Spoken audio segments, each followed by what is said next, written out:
கிட்டத்தட்ட 7 வருஷம் ஆச்சு சிஎஸ்கே 190+ ரன்ஸை சேஸ் பண்ணி 2019லேருந்து இப்போ வரைக்குமே 14 மேட்ச்சில் சிஎஸ்கே 190+ ரன்ஸை சேஸ் பண்ண ட்ரை பண்ணி 14 மேட்ச்லேயுமே தோற்றுருக்காங்க. இது ஒரு சீரியஸான கன்சர்ன் தாங்க. ஒரு சிஎஸ்கே ஃபேனாக எப்படியாவது சிஎஸ்கே ஜெயிச்சிருவாங்கன்ற நம்பிக்கையோடு உட்காந்து ஃபுல்லாக மேட்ச் பார்த்ததுக்கு மன உளைச்சல் தான் மிச்சம். ஸோ பேக் டு பேக் ஜெயிச்சிட்டு வராங்க. டிசி கேகே கூட ஜெயிச்சிட்டு கண்டிப்பாக இந்த மேட்சே ஜெயிச்சிட்டாங்கன்னா நம்ம பிளே ஆஃப்ஸுக்கு போகிறதுக்கு ஒரு கால் எடுத்து உள்ளே வச்சிடலாம்.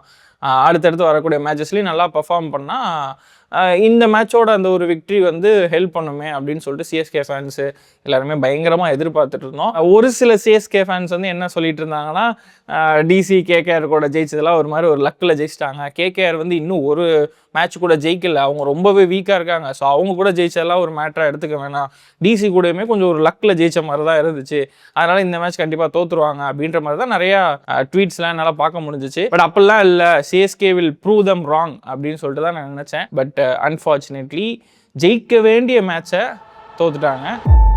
ஸோ நேற்று மேட்ச்சில் என்னென்ன நடந்துச்சு அப்படின்றத டிஸ்கஸ் பண்ணலாம். ஸோ டாஸை வந்து ருத்ராஜ் கைக்வாட் தான் வின் பண்ணார். வின் பண்ணி பவுலிங் போட போகிறோம் அப்படின்ற மாதிரி சொல்லியிருந்தார். ஸோ இது வந்து ஒரு பேட்டிங் பேரடைஸ் மாதிரி இருக்குது. ஸோ அதனால் ஒரு 220 அந்த ரேஞ்சில் அவங்கள வந்து ரெஸ்ட்ரிக்ட் பண்ணிட்டோம் அப்படின்னா சேஸ் பண்ணிட முடியும் அப்படின்ற மாதிரி தான் அவர் வந்து சொல்லியிருந்தார்.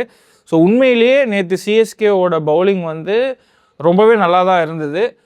நிறையா மிஸ்ஃபீல்டு பண்ணாங்க, கேச்சஸ் ட்ராப் பண்ணாங்க. அந்த விஷயங்கள் வந்து பெருசாக இம்பேக்ட் பண்ணாலும் இது வந்து ஒரு 220 240 போயிருமோன்ற ஒரு மாதிரி தான் வந்து பவர் பிளே ஸ்டார்ட் ஆச்சு. ஏன்னா அபிஷேக் சர்மா வந்து போட்டு பொழந்து எடுத்துட்டாரு. ஸோ கண்டிப்பாக இது வந்து ஒரு 220 240க்கு போகுதுன்ற டைமில் தான் பவர் பிளே உள்ளே வந்து டிராவிஸ் ஹெட்டு அண்டு முக்கியமாக இஷான் கிஷன் இவங்களோட விக்கெட்ஸ்லாம் அடுத்தடுத்து எடுத்து கேமுக்குள்ளே வந்தாங்க. அதே மாதிரி 16வது ஓவர்லேருந்து அந்த 17 to 20வது ஓவர் வரைக்கும் அந்த ஃபேஸில் வந்து சிஎஸ்கே உண்மையிலே நல்லாவே பவுல் பண்ணாங்க. அவங்கள ஐ கெஸ் ஒரு ரொம்ப கம்மியான ரன்ஸ் தான் அந்த டைமில் வந்து எஸ்ஆர்எஸ் ஸ்கோர் பண்ணாங்க. ஸோ அந்த ஃபேஸில் எல்லாமே நல்லா பண்ணாங்க. அன்சுல் கம்போஜ் வந்து ரொம்ப நல்லா பவுலிங் பண்ணியிருந்தார்.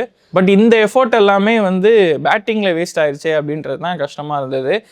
அண்டு மேத்யூ ஷாட்டுன்னு ஒருத்தரை உள்ளே கொண்டு வந்து காம்பினேஷனே கொலாப்ஸ் பண்ணி இன்றைக்கி மேட்ச் லூஸ் ஆகிறதுக்கே அவர் ஒரு மெயின் ரீசனாக இருக்க மாதிரி தான் எனக்கு ஃபீல் ஆகுது. ஏன்னா அவர் ஏன் உள்ளே கொண்டு வந்தாங்க அப்படின்னா நிறைய லெஃப்ட் ஹேண்டர்ஸ் இருக்காங்க, அகில் ஹுசைன் பவுலிங் பண்ண முடியாது. ஸோ அதனால் மேத்யூ ஷாட்னா வந்து பவுல் பண்ண முடியும், அதுக்கு யூட்டிலைஸ் பண்ணிக்கலாம் அப்படின்னு தான் கொண்டு வந்தாங்க. அவர் 3 ஓவர் போட்டு 38 ரன்னும் கொடுத்து 30 பால் ஆடி வெறும் 34 ரன் மட்டும்தான் அடிச்சிருந்தாரு. விச் இஸ் லைக் ஒரு 5 ஓவர்ஸ் 30 பால்னால் 5 ஓவர் முழுசாக ப்ளே பண்ணி வெறும் 30 ரன் தான் எடுத்திருக்கீங்க அப்படின்னா அது பெரிய கன்சர்ன். இன்றைக்கி T20 ஸ்டாண்டர்ட்ஸ்க்கு 30 பாலில் 34 ரன் அடிக்கிறதெல்லாம் ஒரு டெஸ்ட் மேட்ச் இன்னிங்ஸ் மாதிரி ஆகிப்போச்சு. டெஸ்ட் மேட்ச்லேயே கூட இப்போ பெட்டராக ஆட ஆரம்பிச்சிட்டாங்க. எனக்கு என்னமோ இந்த மேட்ச் ஷாட்டோட இன்க்ளூஷன் வந்து இன்றைக்கி பெருசாக சிஎஸ்கேவை அஃபெக்ட் பண்ணிடுச்சு அப்படின்னு எனக்கு தோணுது. ஏன்னா லாஸ்ட் 2 மேட்ச்சில் அகில் ஹுசைன் நல்லாவே பெர்ஃபார்ம் பண்ணியிருக்காரு. அண்ட் வேர்ல்டு கப்லேயுமே அவர் லெஃப்ட் ஹேண்டர்ஸாக விக்கெட் எடுத்திருக்காரு, இன்க்ளூடிங் அபிஷேக் சர்மா. அப்படின்றப்போ கொஞ்சம் தைரியமாக இந்த காம்பினேஷனை கொலாப்ஸ் பண்ணாமல் ருத்ராஜ் வந்து ட்ரை பண்ணியிருக்கலாம். எஸ் அஃப்கோர்ஸ் கலீல் அகமது இன்ஜூர்டுனால கண்டிப்பாக அவங்க ஒரு ரீப்ளேஸ்மெண்ட்டுக்கு போய் ஆகணும். ஸோ அதுக்காக தான் முகேஷ் சௌத்ரி உள்ளே கொண்டு வந்தாங்க. பட் அவர்கிட்ட இருந்துமே ஒரு நல்ல பெர்ஃபார்மன்ஸ் வந்துச்சான்னு கேட்டால் இல்லை. 2 விக்கெட் எடுத்தார். Of course Travis Head, Ishan Kishan 2 wicket எடுத்தார். பட் ரன்ஸ் வைஸ் வந்து கொஞ்சம் எக்ஸ்பென்சிவாக இருந்த மாதிரி தான் ஃபீல் ஆச்சு. அவரை கம்பேர் பண்ணுறப்போ அன்சுல் கம்போஜ் ரொம்ப நல்லா போட்டிருந்தாரு.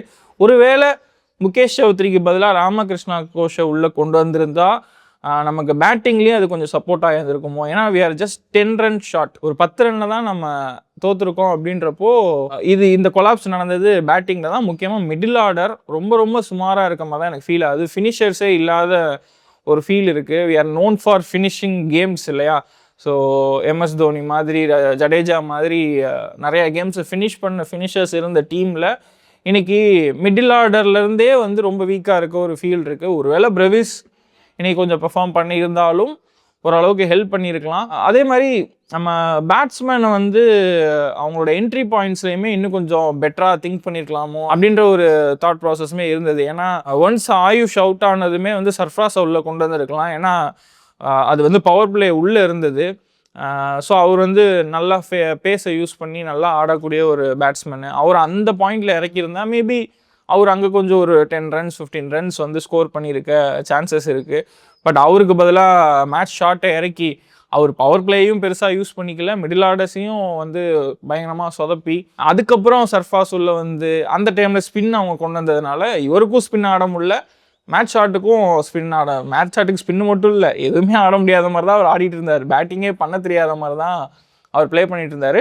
பட் நம்ம எஸ்ஆர்ஹெச் பவுலிங்க்கும் வந்து கண்டிப்பாக கிரெடிட் கொடுத்தே ஆகணும். ஏன்னா ரொம்ப நல்லா பவுல் பண்ணாங்க. ஸோ யாக்கர்ஸ்லாம் வந்து ப்ராப்பராக நெயில் பண்ணாங்க. லாஸ்ட் எஸ்ஆர்ஹெச் கேமில் வந்து அந்த பிரஃபுல் ஹிங்கேன்ற அந்த பவுலர் வந்து ரொம்ப நல்லா பண்ணியிருந்தாரு. பட் இந்த மேட்ச்சில் அவரை போட்டு பொலன்னு பொழந்தாச்சு. ஆயுஷ் மாத்ரே வந்து அவரோட ஓவரில் 24 ரன்ஸ்க்கு மேலே ஸ்கோர் பண்ணி பயங்கரமாக அவரையும் போட்டு பொழந்தாச்சு. ஸோ ஒரு பெரிய த்ரெட்டாக வந்து எல்லாரும் நினச்சிட்டு இருந்தே இந்த பிரஃபுல் ஹிங்கே, சகிப் அப்படின்ற அந்த ரெண்டு புது பிளேயர்ஸ் வந்து பயங்கரமாக பண்ணுறாங்க, இவங்க பெர்ஃபார்ம் பண்ணிடுவாங்க அப்படின்ற ஒரு பயத்தில் தான் இருந்தோம். பட் அவங்களே அதில் ஒரு பவுலரே வந்து ஓரளவுக்கு டேக்கிள் பண்ணியும் வந்து நம்மளால் அந்த ஸ்கோரை வந்து சேஸ் பண்ண முடியல அப்படின்றது ரொம்பவே வருத்தமாக தான் இருக்குது. அட்லீஸ்ட் ஃப்ரம் நெக்ஸ்ட் மேட்ச் இந்த மேட்ச் ஷாட்டை இனிமேல் உள்ளே கொண்டு வராமல் இருக்கிறது நம்ம டீமுக்கு ரொம்ப நல்லது அப்படின்னு சொல்லிட்டு நினைக்கிறேன். அண்ட் ஆல்சோ ருத்ராஜ் கைக்வாட் தொடர்ந்து 6வது மேட்சாக வந்து இன்றைக்கும் ஒரு ஃபெயிலியர். எனக்கு பர்சனலாகவே ருத்ராஜ் வந்து ரொம்ப பிடிக்கும். நல்ல ஒரு கிளாஸான பிளேயர். அண்ட் அவரால் வந்து பெட்டர் ஸ்ட்ரைக் ரேட்லேயும் ஆட முடியும். அண்ட் 2021-23 இந்த 2 டைம் வந்து நம்ம கப்பு வின் பண்ணப்போ அவரோட கான்ட்ரிபியூஷன் பெரிய விஷயமா இருந்துச்சு. எல்லாமே ஓகே தான், பட் அதெல்லாமே முடிஞ்சு போன கதை. ப்ரெசென்ட்டில் அவர் என்ன பண்ண போகிறாரு அப்படின்றது ஒரு விஷயம் இருக்குது. எனக்கு என்னமோ அவரை கேப்டனாக இருக்கிறதுனால ஒரு ப்ரெஷர்லேயே ஆடி எப்பயுமே ஏன்னா இந்த மாதிரி ருத்ராஜ் ஆடி பெருசாக பார்த்ததில்லை. ஏன்னா இதுக்கு முன்னாடி இருக்க அவர் மோஸ்ட்லி என்ன பண்ண ட்ரை பண்ணுறாருன்னா ஸ்ட்ரைக்கை ரொட்டேட் பண்ணிட்டு ஆயுஷை வந்து நீ ஆடுன்னு சொல்லி பண்ணுற மாதிரியே இது 2-3 மேட்ச்சில் இந்த மாதிரி பார்த்து அவர் நிறையா நான் ஸ்ட்ரைக் ரேன்லேயே நின்று அடுத்து அவருக்கு பேட்டிங் வரும்போது ஏதாவது ஒரு ஷாட் ஆடி அவுட் ஆகிடுற மாதிரி ஃபீல் ஆகுது. ஸோ கொஞ்சம் அங்கே பேட்டிங்லேயும் போயிட்டு நீங்கள் கேப்டன்சி பண்ணணும்னு நினச்சிங்கன்னா இதுதான் நடக்கும். ஸோ பேட்டிங்கில் போய்ட்டு அஸ் அ பேட்ஸ்மேனாக ஃப்ரீயாக அவர் கொஞ்சம் ஃபோக்கஸ்டாக ஆடினா பெட்டராக இருக்கும். ஸோ அவர் நம்ம டீமுக்கு நிறையா பண்ணியிருக்காருன்றப்போ ஸோ இந்த 6 இன்னிங்ஸ் வந்து ஒரு பெரிய விஷயம் இல்லை. அவர் ஆடலைனாலும் அவர் சரியாக பர்ஃபார்ம் பண்ணலனாலும் டீம் நல்ல ஸ்கோர் தான் வந்து ஸ்கோர் பண்ணுறாங்க. பட் இன்னைக்கு மிடில் ஆர்டர் ஒரு பெரிய கொலாப்ஸ் பண்ணிட்டதா தான் இருக்குது. எனக்கு தெரிஞ்சு மேட்ச் ஷாட்டுக்கு பதிலாக அகில் ஹுசேனே ஆட வச்சிருந்தா ஒருவேளை அவரோட அகில் ஹுசேன் கொஞ்சம் பெட்டராக ஸ்கோர் பண்ணியிருக்கலாம். 3 ஓவரில் 38 ரன்னுன்ற இடத்துல அவர் மேபி ஒரு 30 ரன் கொடுத்துருக்கலாம். ஏன்னா அந்த 10 ரன்ஸ் மார்ஜினில் தானே இந்த ஃபெயிலியரே நடந்திருக்கு. ஸோ இது எல்லாமே வந்து நடந்திருக்க ஒரு ஹை சான்சஸ் இருந்திருக்கும். அன்ஃபார்ச்சுனேட்லி காம்பினேஷன்லேயே வந்து ஒரு சொதப்பல். இன்ஃபேக்ட் 2 டீமுமே ஓரளவுக்கு சிமிலராக தான் இந்த கேமை ப்ளே பண்ணாங்கன்னு தான் சொல்லணும். ஏன்னா எஸ்ஆர்ஹெச்சும் பவர் பிளேவை நல்லா யூட்டிலைஸ் பண்ணாங்க. நியர்லி 75 ரன்ஸ் கிட்ட பவர் பிளேயில் பண்ணாங்க. சிஎஸ்கேவும் அதே ரன்ஸ் தான் பண்ணாங்க. மிடில் ஆர்டரில் சேம் லைக் பவர் பிளே அளவுக்கு அந்த மிடில் ஃபேஸ்லேயுமே பவர் பிளே அளவுக்கு என்ன ரன்ஸ் ஸ்கோர் பண்ணாங்களோ லைக் நியர்லி ஒரு 80, இவங்க ஒரு 77, 88 இந்த ரேஞ்சில் தான் வந்து ஸ்கோர் பண்ணியிருந்தாங்க. 2 டீமுமே வந்து ஸ்ட்ரகிள் பண்ணது பார்த்தீங்கன்னா அந்த 16 to 20 அந்த ஓவர்ஸில் தான் வந்து எஸ்ஆர்ஹெச்னாலும் பெருசாக ரன் ஸ்கோர் பண்ண முடியல, நம்ம டீமாலையுமே பெருசாக ரன் ஸ்கோர் பண்ண முடியல. ஸோ அந்த பேட்டில் அவங்க ஒரு எட்ஜ் எடுத்துட்டாங்க. ஸோ தட்ஸ் வை அவங்களால ஜெயிக்க முடிஞ்சிச்சு.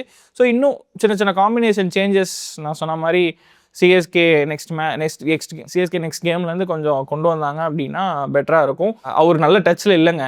ஹி இஸ் அ குட், அவர் நல்ல பிளேயர் தான், பட் அவர் இப்போ நல்ல டச்சில் இல்லை. அதனால் நம்ம திருப்பி அகில் ஹுசேனே உள்ளே கொண்டு வரலாம். அண்ட் முகேஷ் சௌத்ரி எப்போல்லாம் இந்த மாதிரி சிஎஸ்கேல அவர் ரொம்ப வருஷமாக சிஎஸ்கே கூட இருக்கார், எப்போல்லாம் இந்த மாதிரி சிஎஸ்கேல ஏதாவது ஒரு பவுலருக்கு இன்ஜுரி ஆகுதோ முகேஷ் சௌத்ரியை நம்பி இறக்குவாங்க. பட் அவர் most of the time fail தான் இருக்கார். பெருசாக பெர்ஃபார்ம் பண்ணதே இல்லை.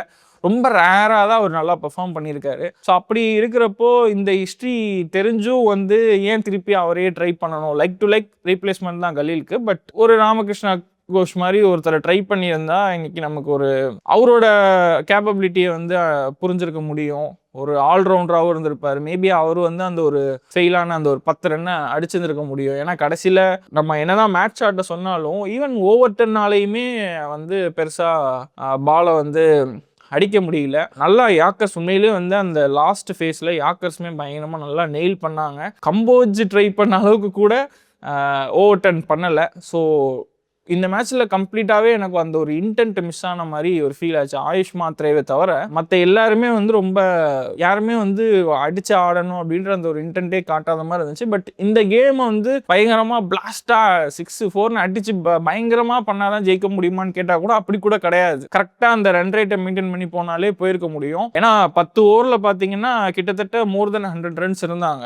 ஸோ அங்கேருந்து ஒரு 83 ரன்ஸ் அந்த மாதிரி தான் வந்து நீடே இருந்துச்சு ஆஃப்டர் 10-11 ஓவர்ஸ். ஸோ கொஞ்சம் ப்ராப்பராக பிளான் பண்ணி ஆடி இருந்தாங்க அப்படின்னா கண்டிப்பாக அந்த மேட்ச் ஜெயிச்சிருக்க முடியும். பட் அந்த ஃபேஸில் தான் மேட்ச் ஷாட்டோட கிரைம் நடந்துச்சு. எக்ஸ்பர்ட்ஸ் எல்லாருமே வந்து என்ன சொன்னாங்கன்னா சிஎஸ்கேவோட பவுலிங் வீக்காக இருக்குது, பேட்டிங் வந்து கடப்பார பேட்டிங்காக இருக்குது, பவர் ஹவுஸு அப்படின்லாம் வந்து சொல்லியிருந்தாலும் எனக்கு தெரிஞ்சு லாஸ்ட் 3 கேம்ஸில் பவுலிங் நல்லா பண்ணியிருக்காங்க. பவுலிங் டிபார்ட்மெண்ட் கொஞ்சம் பெட்டராக ஆயிருக்கு. ஸோ இன்னைக்கு வந்து ஒரு அவங்க பவர் பிளேயில் ஸ்டார்ட் பண்ணதுக்கு டெஃபினட்டாக 220-240 தான் ஸ்கோராக இருந்திருக்கணும். பட் அதை 190 அவங்கள பிலோ 200 ரெஸ்ட்ரிக்ட் பண்ணதே வந்து ஒரு பெரிய விஷயமா இருக்குது. ஸோ என்னதான் 2019 இன்னைக்கு வரைக்கும் சிஎஸ்கே 190+ ரன்ஸை வந்து சேஸ் பண்ணதே இல்லை அப்படின்ற ஒரு ரெக்கார்டு இருந்தாலும் எஸ்ஆர்ஹெச் டீம் வந்து they are known for high scoring games. 250, 270, 230, 240ன்றதெல்லாம் அசால்ட்டா அடிச்சுக்கிட்டு இருக்க ஒரு டீமு. அவங்க இன்னைக்கு வரைக்குமே சிஎஸ்கேக்கு அகெயின்ஸ்டா ஒரு தடவை கூட 200 ரன்ஸ் அடிச்சதில்லை. ஸோ அந்த ரெக்கார்டை இன்னைக்கும் அவங்க வந்து சிஎஸ்கே வந்து தக்க வச்சுக்கிட்டாங்க அப்படின்னு தான் சொல்லணும். ஷோர் ஷாட்டாக ஒரு 200+ ஸ்கோர் இருந்ததை நல்லாவே ரெஸ்ட்ரிக்ட் பண்ணியிருக்காங்க. பட் அன்ஃபார்ச்சுனேட் இப்போ வந்து எஸ்ஆர்ஹெச் ஒரு ஸ்டெப் அதிகமாக எடுத்து வச்சுட்டாங்க. ஏன்னா அவங்களும் நம்மளும் ஆல்மோஸ்ட் ஈக்குவலாக தான் இருந்தோம். இப்போ அவங்க ஒரு ஸ்டெப் அகட்டாக போயிட்டதுனால நம்மளோட சான்சஸ் கொஞ்சம் கம்மியாகுது. இன்னும் வரக்கூடிய மேட்சஸில் வந்து நிறையா மஸ்ட் வின் கேம்ஸ் இருக்கும். டாப் 3 வந்து சீல்ட் ஆன மாதிரி தான் இருக்குது. ஆர்சிபி, பஞ்சாப் அண்ட் ஆர்ஆர் வந்து ஆல்மோஸ்ட் அவங்க பிளே ஆஃப்க்கு குவாலிஃபை ஆயிடுவாங்க அப்படின்ற மாதிரி தான் இருக்குது. இதில் மேபி ஆர்ஆர் வேணால் சொதப்புறதுக்கு சான்சஸ் இருக்குது. ஸோ அந்த 4வது பிளேஸ்ன்ற ஒரே ஒரு பிளேஸுக்கு தான் சிஎஸ்கே, எஸ்ஆர்ஹெச், டிசி. ஏன்னா நேற்று கேமில் டிசி வின் பண்ணியிருக்காங்க. ஸோ இந்த 3 டீமும் பயங்கரமாக அடிச்சுக்க போகிறாங்க அப்படின்ற மாதிரி தான் ஃபீல் ஆகுது. சிஎஸ்கே வந்து ஓகே இது ஒரு லேர்னிங்காக எடுத்துகிட்டு நெக்ஸ்ட் அப்கமிங் மேட்சஸில் கம்பேக் கொடுக்க ட்ரை பண்ணணும். ஆனால் அப்கமிங் மேட்சஸும் அவ்வளோ ஈஸியாக இருக்க போகிறது இல்லை. ஏன்னா மும்பை இந்தியன்ஸ் 5 மேட்ச்ல 4 மேட்ச் தோத்துட்டு எப்படியாவது ஜெயிச்சா ஆகணுன்ற ஒரு பயங்கரமான வெறியோட வர போறாங்க. வான்கடேல வேற சிஎஸ்கே மும்பையை போய் ஃபேஸ் பண்ண போறாங்க. ஸோ வான்கடே வந்து அவங்களோட ஃபோர்த். ஆனால் அவங்க ஃபோர்ட்லேயே இப்போ பயங்கரமாக தோத்துட்டு இருந்தாலும் சிஎஸ்கே எம்ஐ மேட்ச்னு வந்துட்டாலே அவங்க ப்ரீவியஸ் இதெல்லாம் தூக்கி ஓரமாக வச்சுட்டு அது பயங்கரமான ஒரு செம்ம மேட்சாக தான் அது இருக்கும். ஸோ அதில் ஜெயிச்சுட்டு திருப்பி சென்னை போகணும். ஸோ இந்த ப்ராசஸ் எப்படி இருக்க போகுது, இதை கரெக்டாக சிஎஸ்கே மேனேஜ் பண்ணிடுவாங்களா அப்படின்றத பார்க்கணும். ஸோ இந்த 190+ ஸ்கோரை சேஸ் பண்ணுறதுன்றது ஒரு பெரிய கன்சர்னாக இருக்குது. ஸோ இதுக்கு உங்களோட ஃபீட்பேக், உங்களோட ஒப்பீனியன் என்ன? ஏன் நம்மளால வந்து இந்த ஸ்கோரை வந்து சேஸ் பண்ண முடியல? ஏன்னா 2019 26 வந்துட்டோம். ஸோ இதுக்குள்ள வந்து நிறைய ஓப்பனிங் பேர்ஸ் மாறிடுச்சு, நிறைய மிடில் ஆர்டர்ஸ் மாறிடுச்சு, நிறைய ஃபினிஷர்ஸ் மாறல. எனக்கு தெரிஞ்சு இந்த வருஷம் தான் வந்து எம்எஸ் தோனி வெளியே இருக்காரு. ஸோ போன வருஷம் வரைக்கும் அவர் தான் இருந்தாருன்னு வச்சுக்கோங்களேன். அப்படி இருந்தும் இவ்வளோ சேஞ்சஸ் நடந்துமே ஏன் அந்த 190+ ஸ்கோரை வந்து சிஎஸ்கேவால் சேஸ் பண்ண முடியல? ஆனால் நிறைய 200+ டோட்டல்ஸ் வந்து சிஎஸ்கே போட்டிருக்காங்க. அந்த ரெக்கார்டு வந்து சிஎஸ்கே பக்கம் இருக்கு. ஆனா ஏன் அவங்களால சேசிங் இதை பண்ண முடியல? எங்க லேக் ஆகுறாங்க? ஸோ யாரை இந்த விஷயத்துல பிளேம் பண்ணணும், யாரு ஸ்டெப் அப் பண்ணணும் அப்படின்றத மறக்காம கமெண்ட் பண்ணுங்க. நெக்ஸ்ட் வீடியோல மீட் பண்ணலாம். பை.